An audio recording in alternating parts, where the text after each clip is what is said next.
Welcome back to Tasteland. I am Francis Sear. And I'm Daisy Aliotto. And today we're going to be talking to Greta Rainbow. Daisy, who is Greta? Greta is a writer, researcher, and fact checker who has contributed to Dirt and Beyond Dirt. She had 2 excellent pieces in Los Angeles Review of Books in the past 12 months. At least one of them has already come up on this podcast. Mm-hmm. We talked about her piece for Dirt last year about Honor Levy's My First Book being voted basically the funniest Dirt piece of 2024. I was trying to remember how I met Greta. We'll have to ask her when she comes on. According to my recollection, I met her when she came to a party that I was throwing with somebody else. We had not met before. And she was like, hi, kind of like, I'm at your party. And I was like, yes, you are. But we'll see if she remembers it that way. That's a great meet cute. Yeah. Thank you for telling me that. Yeah, you're welcome. One thing I want to talk about briefly before she arrives here, this has already been discussed in plenty journalists' newsletters and tweets. But GQ last week publishing the Lindy Man authored piece and then the Cold Healing piece the next day. Both of these people are independent newsletter writers, mainly known for their tweets. And clearly we noticed, we talked about it. Yeah, I mean, everyone who has like any sort of sense of editorial strategy noticed. It was like, choose a pattern. I see what's happening here. Choose a pattern. It's been 1 week, though none since. A pattern I drew from it too was that obviously, in December, Eater, Vox, I forget which, it's like a, nesting dolls of companies, but basically Eater, Brillis laid off a bunch of people. Eater is rolling up their city verticals into regional verticals, leaner operation, etc. They fired Robert Sietsema, who is an amazing food critic. One of the main reasons I read Eater New York. So they fired him. And then one thing I noticed is a couple weeks later, there's this Instagram account called Food Baby NY, run by this guy, Mike Chow. I looked up his LinkedIn, actually. He's a former Goldman, I don't know, maybe still current, VP at Goldman, I think, or JP Morgan, one of the two, for the past 20 years, according to his LinkedIn. Well, you have to work in finance to be a food influencer. To be a food influencer, because you have to buy all that food. Anyways, long story short. God forbid it was somebody working class or with a background in the service industry. Eater had written about him twice. One is like, who is this creator? What does it mean to be a food creator? And then again, like a couple of years ago with the rise of TikTok. But a week or two ago, they published a listicle, like what Mike Chow from Food Baby NY says are the best slices of cake in New York, something like that. That was the first time they'd ever published him, that he had a byline there. So I thought that was not a coincidence. That came shortly after those layoffs and seemed of a piece with the GQ editorial strategy, no? Yeah, it does. I mean, I think it's just part of this trend of like actors interviewing actors. Beyonce writing her own interview or whatever for Rolling Stone, whatever that was. Yeah. Somebody suggested, do you watch the show Traitors? Of course. Okay. Well, I'm caught up. My friend Helen Holmes has sort of been dog fooding it to me, but I was actually going to watch, and then Dorinda, whatever. I was only going to watch for Dorinda, but it was a pity that Dorinda went out so early. Spoiler alert. Sorry. I'm just like, if you were going to manipulate the show to be more interesting, which it already is, it's reality TV, why would you let her? Well, there's kind of in these first few episodes, I'm saying too much, but there's a bit of an anti-housewife agenda, which, loaded, I would say. Very loaded. Well, long story short, somebody suggested a show like Traitors, but for posters. Mm-hmm. And I think every once in a while, this strategy sort of surfaces in different media cycles.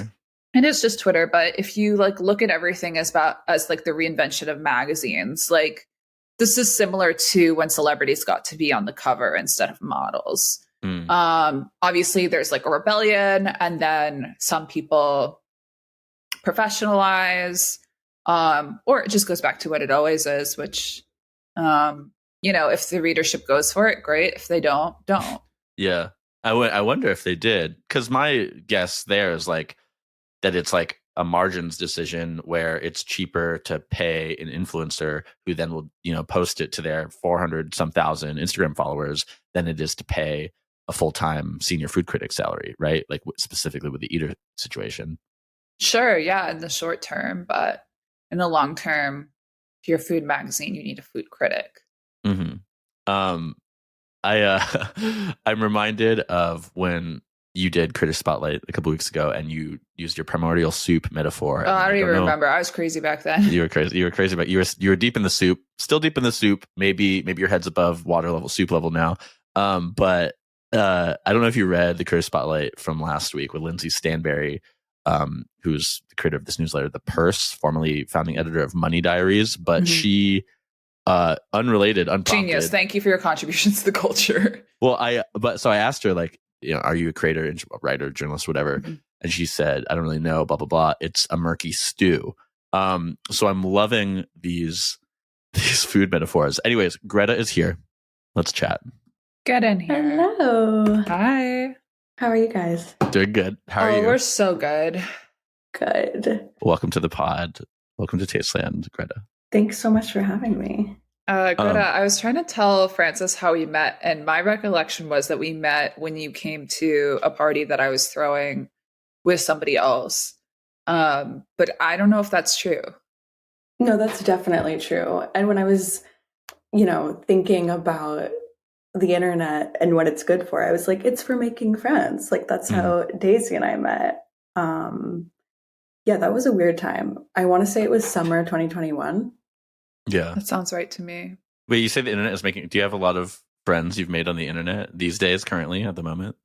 I think so. And even just like people who I've been getting better at if I see someone in the real world that I'm like, I know that we follow each other on Twitter. I know I'm reading your pieces, and to acknowledge that instead And of hold space being for that. scared of them. Mm-hmm. But Greta, who did you come with? Who brought you? I came alone. Wow. But how did you know about the party? You definitely invited me. Oh, was that the time I there was one summer where one of the invitations I made it look like a purple PR press release, and for like an art opening, but it was like too realistic. Some people thought it was real. And so they were like, thanks so much but I have to decline. So we were internet friends already. Yeah. We were internet friends, but not even that close. And so I was very like flattered, and I remember distinctly not wanting to bring anyone because I was like, you want to be yourself. I wanted to be myself. I felt like explore a new possibility of you. Yeah, a new like, coming out of the pandemic, like media girl. Had you already fact checked one of my pieces by then? Because Greta, Francis, I neglected to mention, Greta has talked to my mom multiple times. Fact check for facts. Things that I've written. Yeah. Yeah, she's in the contacts. Okay, we should talk for a little while about your glance back piece in the LA Review of Books, which is the ostensibly the reason we had you on. Tell for the audience, what is Glance Back, and why did you write about it? Yeah, so Glance Back is a really cool. It's a browser extension. Is what it literally is, but it's a piece of net art. It's durational art, and was coded in 2018 by the artist Maya Mann, she's doing all kinds of different things. But this is my favorite piece of hers, I think, because it's really simple. And the idea is that at a random time every day that you have, Chrome open, when you open a new tab to make a new search, then your webcam will open and it'll take a surprise photo of you with the prompt, what are you thinking about? And then you kind of have to respond to that prompt, and then it logs that capture into this archive that's saved, stored locally, so only to your computer. And so it's a really lovely, like, the way Maya describes it is great about it being this relationship with your computer, and you're spending all this time together, and it's always looking at you, and this is a way to look back at it. And so I've been using it since November 2023. I think after I met Mayan person and was like, this would be kind of a fun, interesting thing to do. And then it did become this ritual that I can't imagine getting rid of. You're still doing it. Oh yeah, for sure. Did you like start it thinking like, oh, I'm gonna write about this, or you're just like, this is cool, I'm gonna do this? It started with this is cool, but definitely anytime I need to honestly get out of this of like watching a movie, going to an art show and being like, well, maybe I'll write about this. Isn't that, I don't yeah, I guess that's how we just work. Kind of the thing. Writers are always writing, you know. Writers are always writing. Famously. I liked, so the last, maybe, spoiler alert if you haven't read this piece yet, but the last sentences are, my time lapse is documentation of a working woman slowly aging, an accumulation in lockstep with decay, and my screen is a grave marker. I'm getting better at writing here. I'm deepening my frown lines here.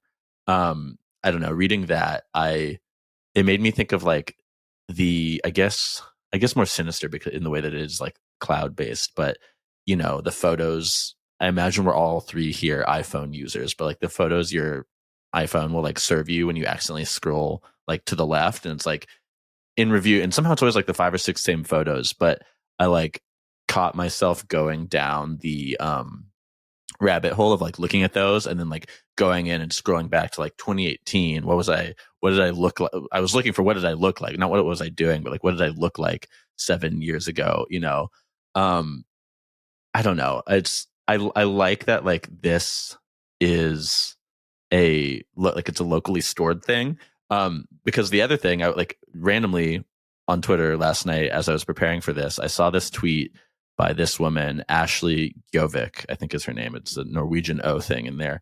But she was this Apple employee who was fired as retaliation against some whistleblowing. And it like related to this, the context I saw it in was like, she had I'm going to get some of the details wrong. There's some lawsuits, OSHA involved. And she had sued them for like some photos that were like evidence in their lawsuit against her or whatever. And one of them was like a nude she'd taken and sent to somebody she was dating on her phone. But like then reading into it, there's this whole thing where like Apple is this company that's very pro privacy, right? And like them introducing like ad pixel blocking stuff a couple of years ago. But for employees, it's so not private. Like they're encouraged to use their personal device and like connect their personal Apple ID to their company work. And like there's this app called Gobbler that they rolled out when they were testing Face ID stuff. And it would just take a picture of them at any given time whenever they open their iPad or their iPhone.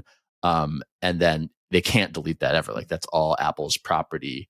And so I was thinking about that, how that's kind of the Wario of the Glance Back project.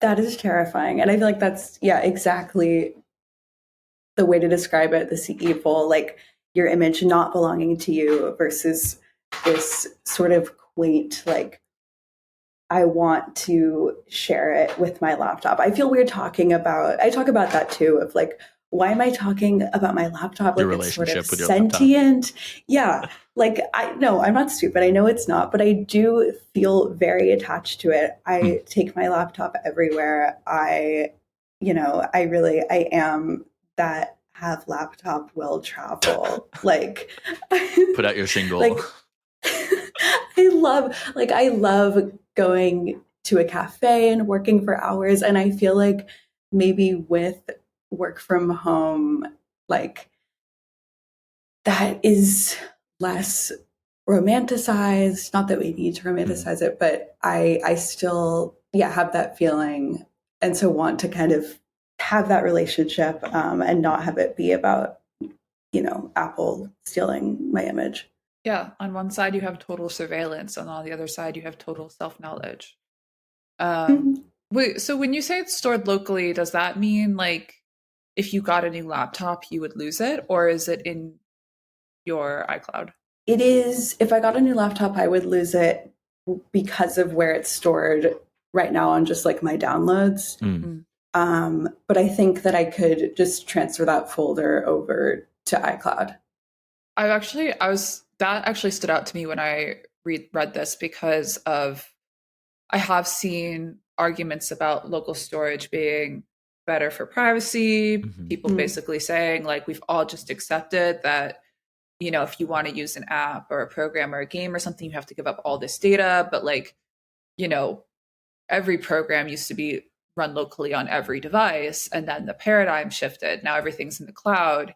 And it's like, well, clearly from a privacy perspective, having the option to run programs locally or use an app locally that we now have to just automatically opt in to being part of the data pool would be great. But then you see stuff like the things that have been lost in the cultural artifacts that have been lost in the LA fires, and you realize that the risk of local storage is 1 point of destruction.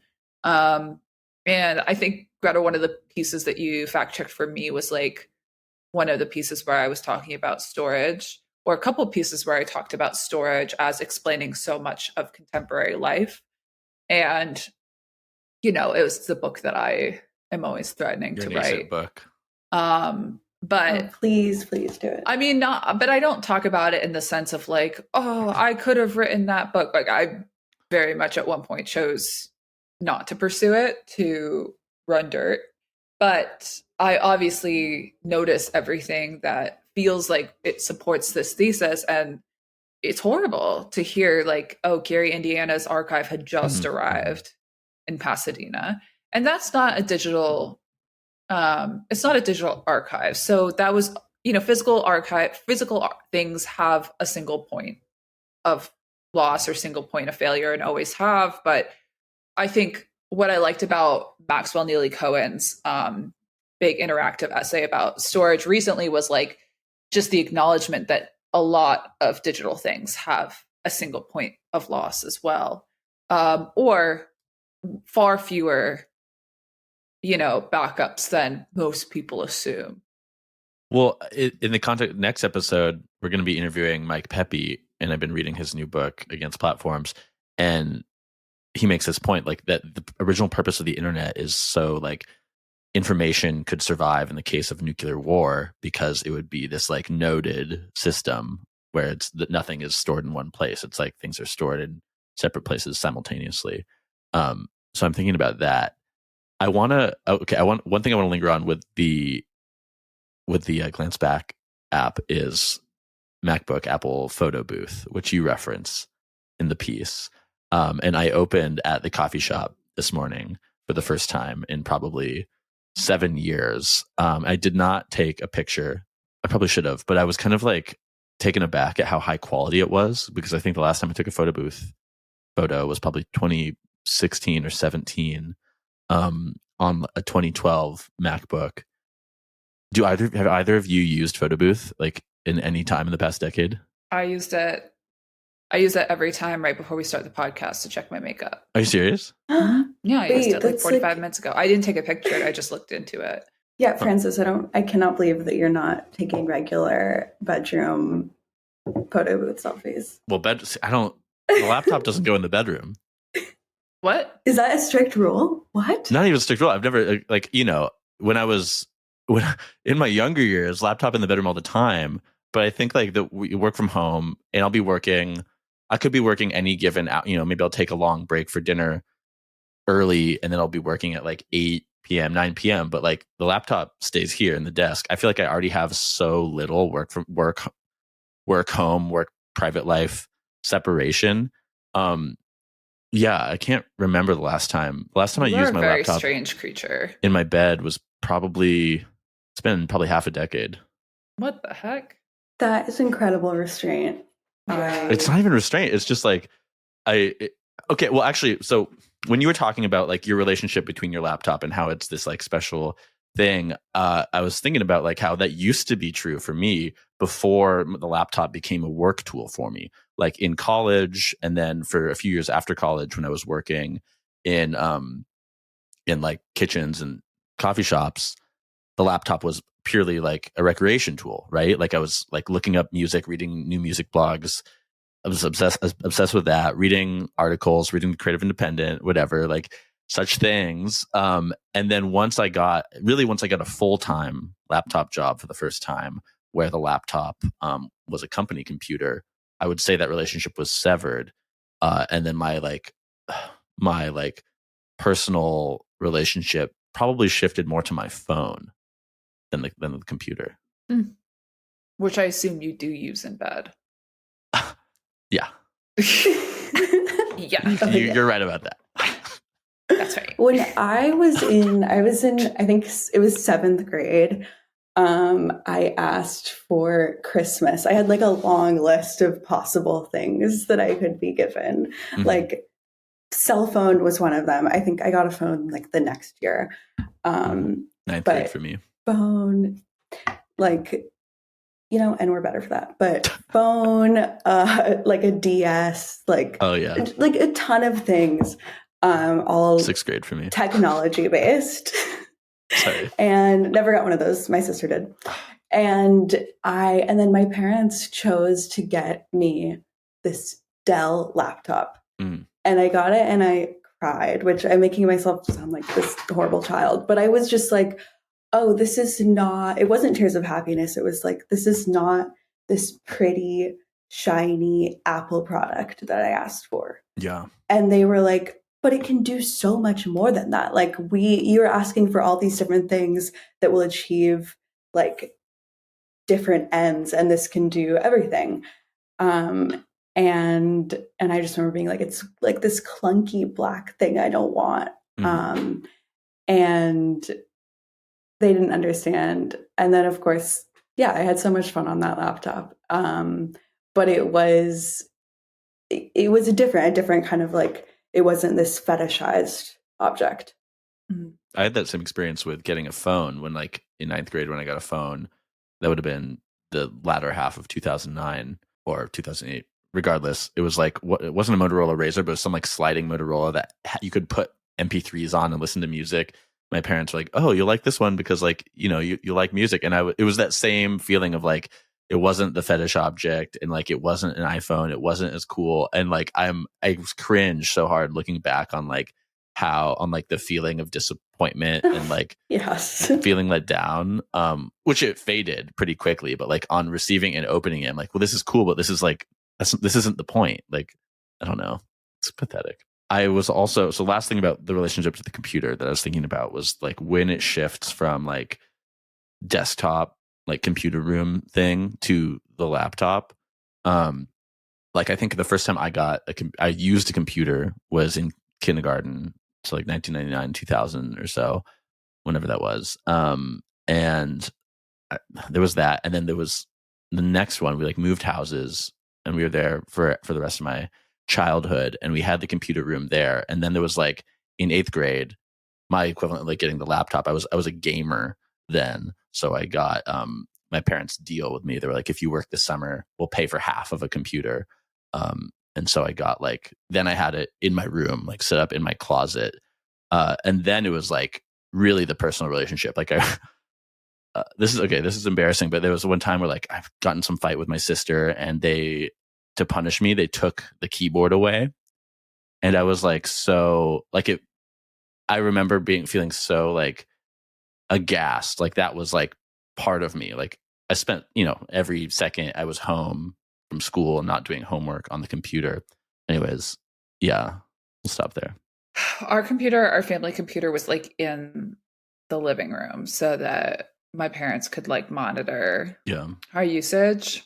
And I remember like I saw this picture on Twitter the other day of like this woman, I don't know, being like, why does my son have like a spoon taped to the side of his computer? It's because like with the convex back, you could see your parents coming from any direction. Did you do I that? feel like I could just tell any noise in the house if it was the beginning of an approach. Not that I was doing anything crazy on there. And I will say, like, I never got really into trouble online. So I think my mom maybe like has been vindicated, but there is definitely a surveillance aspect of our desktop placement. Mm. Yeah, I remember. Yeah, the computer room is definitely like this memory. I remember, yeah, like going into other kids' houses, watching like Weird Al YouTube videos.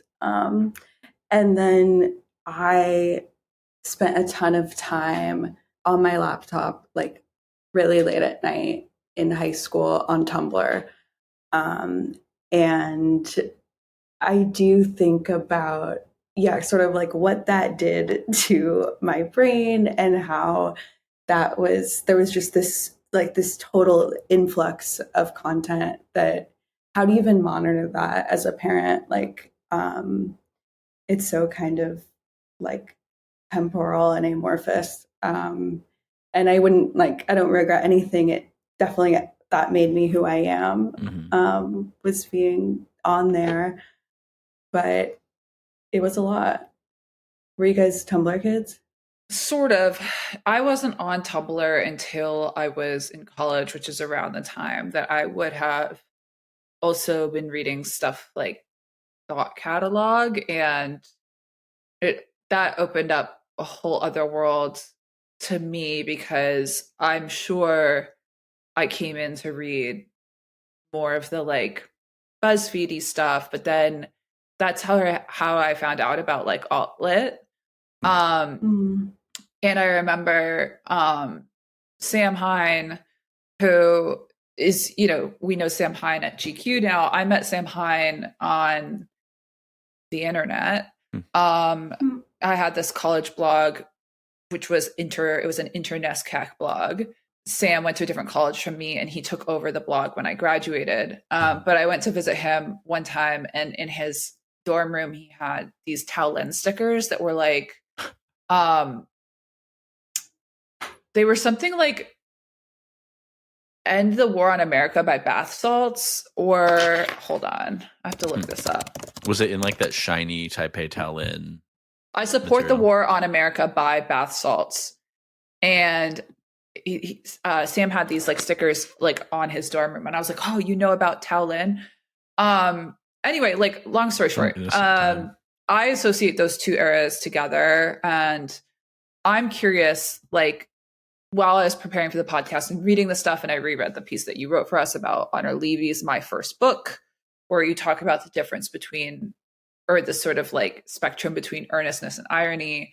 Like what do you think is going to happen to alt-lit as the internet kind of becomes worse and worse? These platforms are degrading.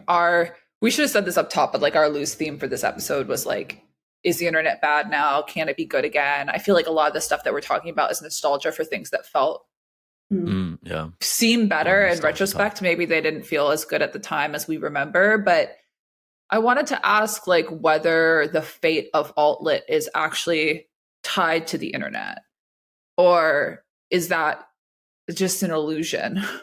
Hard question. And I love the idea of it not being tied to the internet, and that is sort of the tunnel out. Because the worst alt-lit is the stuff that sounds like someone trying to replicate early Taolin.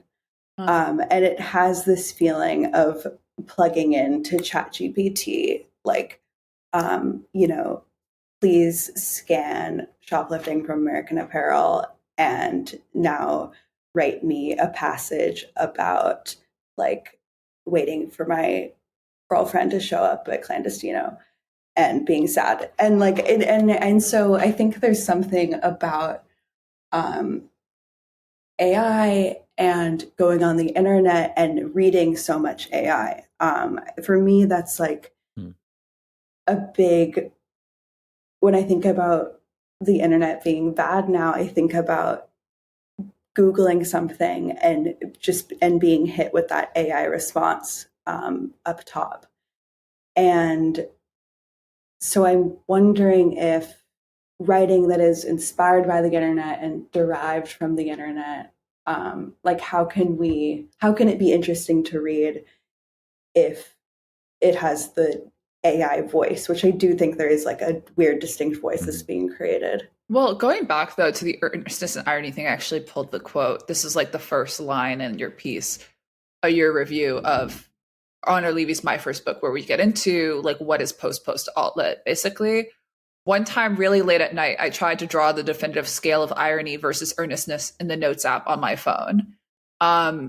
Notes app being mentioned, very funny for reasons that will become clear shortly in the coming weeks. But I'm like, if we take altlit to be the sort of like or like parallel to irony is maybe like internet speak, right? Which basically sounds the same once replicated, which is why it's like, does everyone sound like Tao Lin, or is Tao Lin just the first to use internet speak? And then earnestness, maybe the parallel there is like MFA speak. Like to me, internet speak and MFA speak are sort of two sides of the same coin, because the result is everything sounds the same. Nobody really has a distinct voice. The conventions are very easy to predict. And when the conventions are predictable, that's when it starts to feel like more artificial. Well, wait, let me jump in for a second. Thinking about Tao Lin, when I never read Shoplifting from American Apparel, but I read Taipei in like 2013 or 14, I remember, and told all my friends like, oh, you have to read this. Like, this is so good. Like, I haven't read anything that makes me like, has ever made me think about the internet in this way, or seen the internet externalized like in a book this way. And at that time, like that was still so novel, right? Like I'd been on Instagram that was the year I got on Instagram. I'd been on Facebook for a few years, obviously. I was on Twitter, but only as like a lurker. I couldn't figure out how to post. Like the point being is like it all still felt so new, and so articulating it was new and novel, and putting it in a book was novel.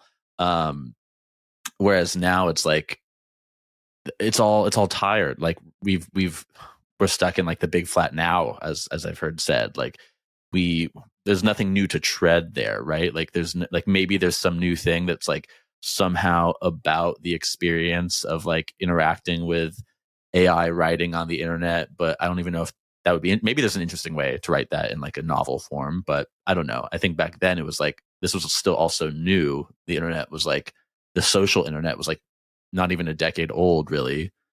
Maybe it was a decade old, we could say. And now it's like 2 decades old, and it's accelerated, and it's TikTok, and TikTok's about to be banned. And I don't know. I think it's just like, it's become too rote.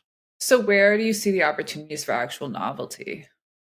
I mean, Greta, you're saying like the tunnel out is outlet that does not mimic the form or distribution of the internet. Can such an outlet actually support people financially? Not that it was ever that lucrative to begin with. Well, I wonder if another way out is not being so concerned about how the writing will be received by a really specific group of people. I think that like a lot of outlet was speaking to this like small incestuous community that was so fun to look into, from as we all did, like not From a yet laptop living in in wherever. New York. Mhm. Exactly. And I remember going to see Tao Lin when he was on a book tour in Seattle, and like having to be, dropped off at the bookstore. Like I was not yet at that point. And so it was fun to look in on, and it felt like this closed community of people talking to each other.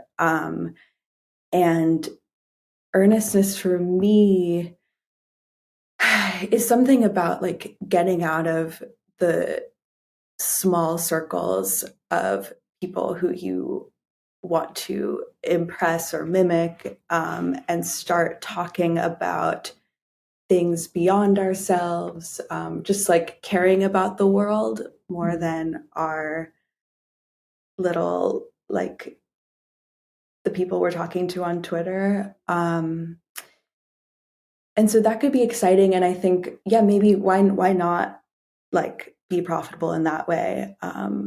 But is outlet also, is it by definition about, being othered from like a larger audience? I don't know. With Daisy, wasn't it you who has been on record multiple times as being against scenes? Yeah. Am I correct? That was I feel like me. that's applicable here, right? Yes. What do you mean Yes. by that?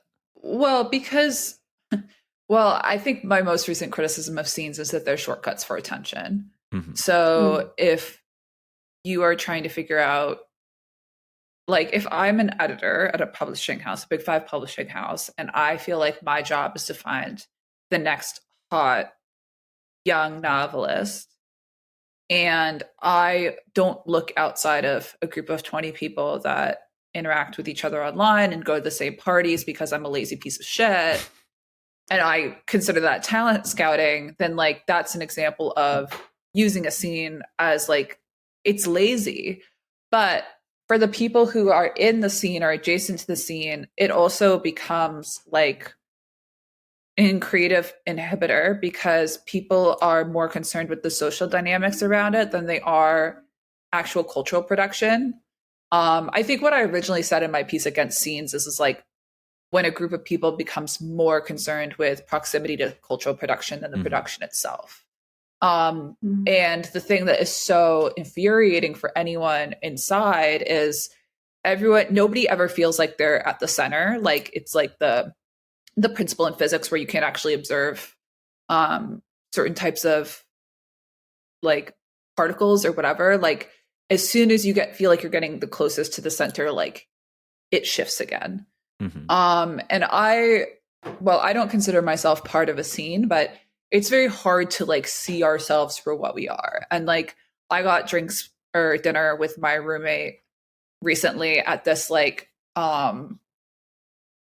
always empty, never a wait, like never cool, has been there forever Italian place near where we used to live in Clinton Hill. I was like, let's go for old time's sake. And she made a reservation. I was like, you're crazy for making a reservation. Remember, there's never anyone there. It was packed. No, there was nobody there. It was exactly as I remembered it. And anyway, so like decidedly unsceeny restaurant. And she was like, well, she kept saying you're so cool, or like, you know, you're cool. And I'm like, what are you talking about? Like, we used to share a bathroom. I used to go into your bedroom and like steal your Q-tips when you were at work. We lived together when she wrote for The Cut and I was a freelancer. I had like barely any bylines, nothing that would impress anyone. And she's like, well, you're in the New York Times.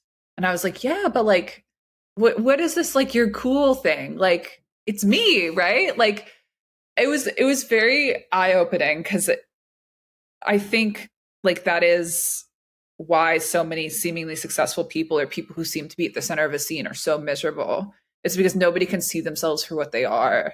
And their primary social experience becomes the envy of others or envying others. There was nothing about this interaction with my old roommate that felt like envy. We're like sisters. But that's, I don't know. It was funny. So one thing I'm thinking about, the idea of a scene, like a labeled scene, because I think that's really relevant here. There was this book I read in my freshman year cultural anthropology class called Number Our Days, which is like the woman Barbara Meyerhoff. I think she wrote it, published in 1980. She was this anthropologist who, like, you know, done the anthropology thing, gone to cultures around the world, whatever. And she was trying to work on a project, and I think she was somewhere down in Mexico, and they were like, what are you doing? Like, go write about your own people. Like, why are you here? Go away. And she was like, oh, I should do that. So she's Jewish. She went to a retirement home in Venice Beach and did this book on them. And so the subtitle is A Triumph of Continuity and Culture Among Jewish Old People in an Urban Ghetto. It's a great book. But the reason I'm bringing it up is there's this one person, not a character, I guess, who's like protesting against her interviewing him and writing about him. And he says something like, I don't want you to write about me because it'll be like sticking a pin in me.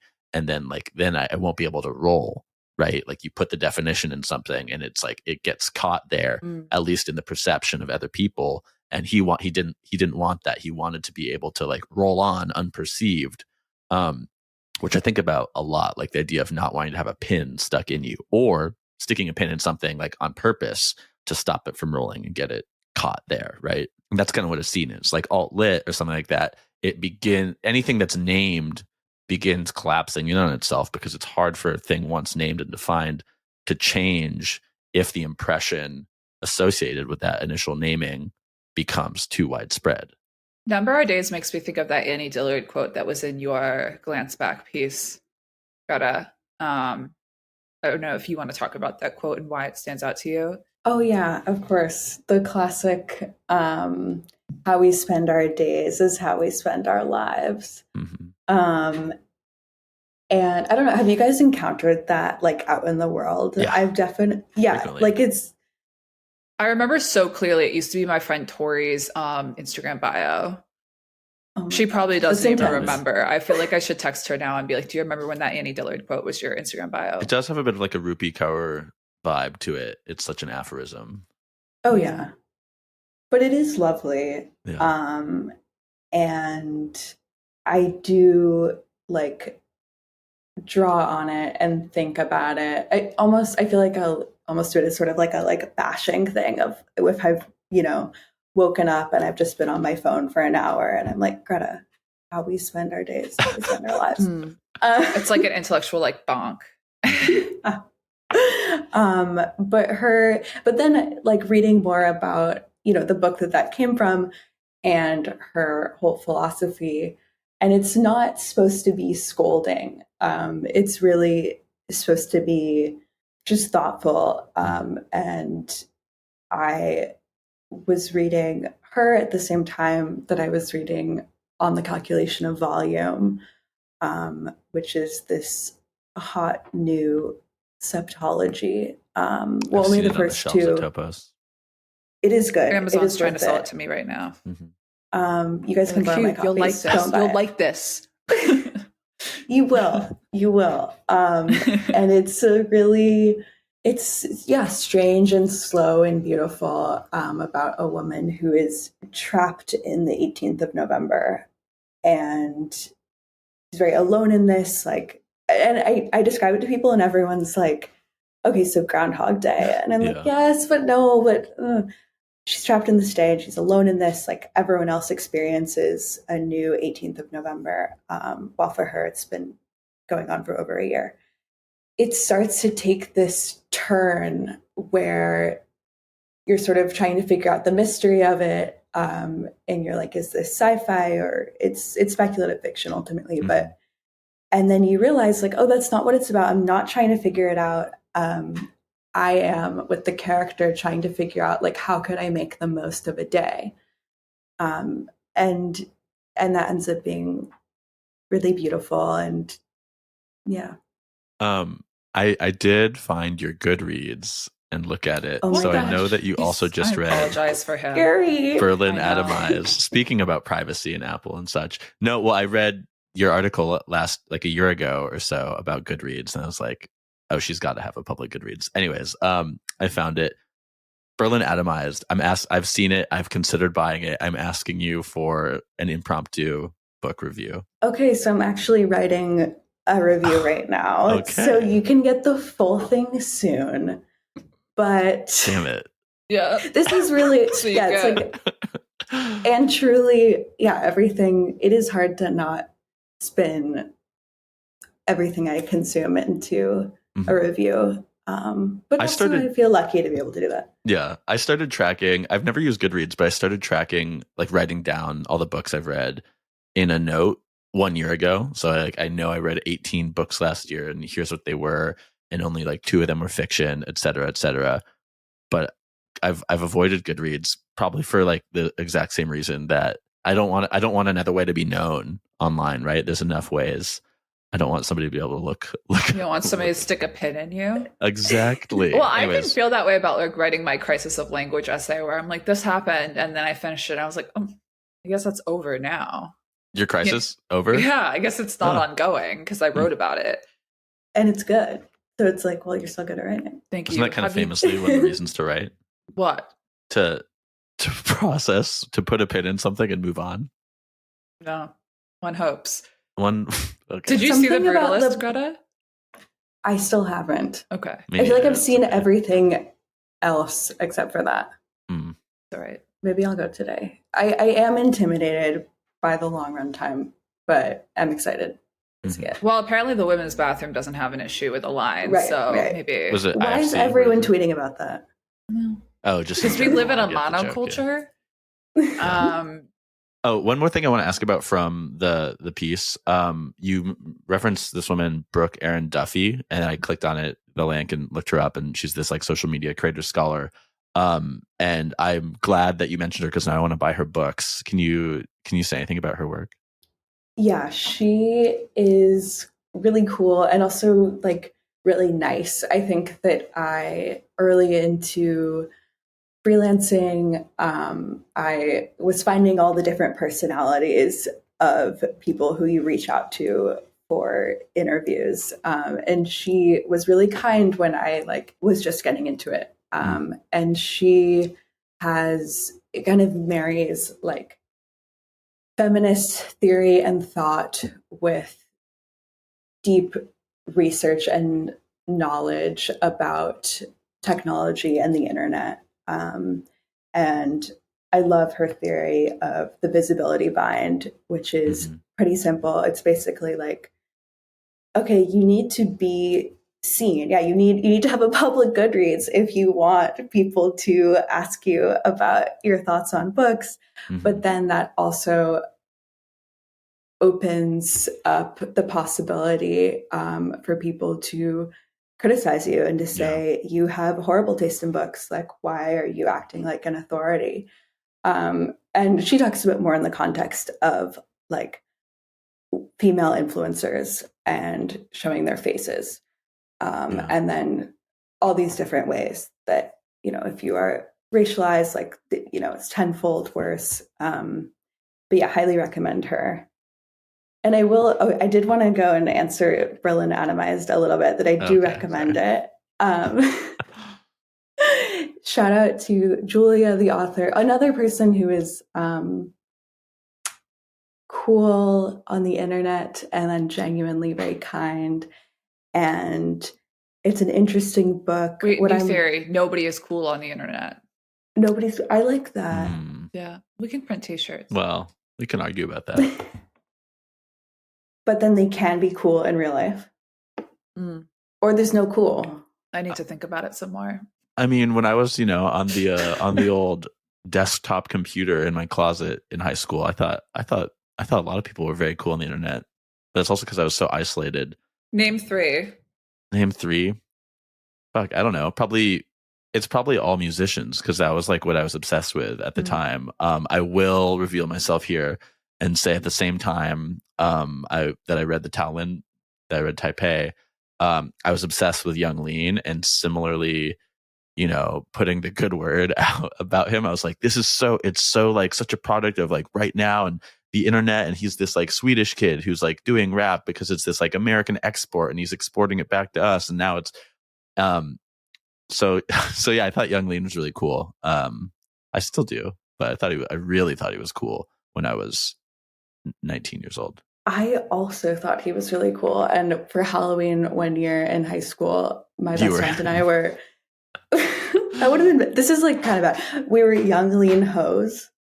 Okay. And so we like wore bucket hats. You can say hoes on this podcast. Okay, good. Okay, and it was just like wearing a bucket hat, and then you had Arizona like, that you poured some like vodka into. And then t-shirts that we'd like embroidered something on related to his lyrics. And we were like supposed to go to his concert, but we were grounded or something. But yeah, big fans of him.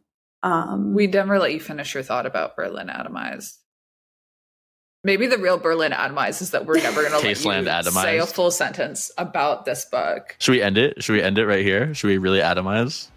Well, that is performance art, and it does feel like the future of alt-lit. This has been Tasteland. Thanks for coming on. Thanks for having me. See you next week.